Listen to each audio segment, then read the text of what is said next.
Ever since Michaela Bouter was a little girl, the only thing on her mind was to be an Olympian. I remember when I was little, after watching the event, I would go into my backyard to my garden and I would announce my name and my country and my dive.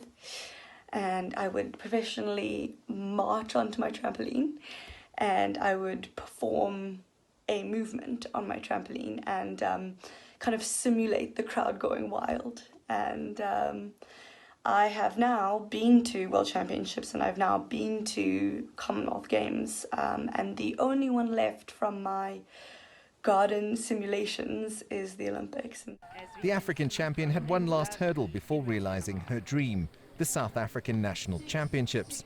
But sadly, the event was postponed, and shortly afterwards, the news broke that the Olympic Games too had been postponed due to the COVID-19 pandemic, forcing her to take a break from training and rendering facilities normally bustling with athletes empty.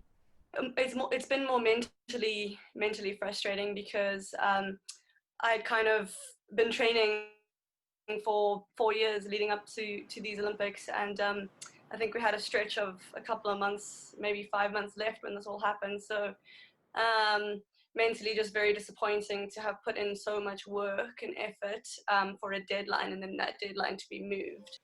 University of Houston alumni lives and coaches in the United Kingdom and will continue to prepare for the sporting showpiece next year with her former college coach. But despite not being able to dive back into the water just yet, Bouter remains hungry to compete again.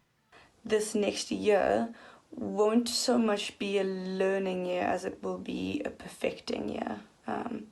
Working on maintaining my strength, just like tweaking my dives that little bit more to get my dives from a 6.5, 7 to a 7.5, 8.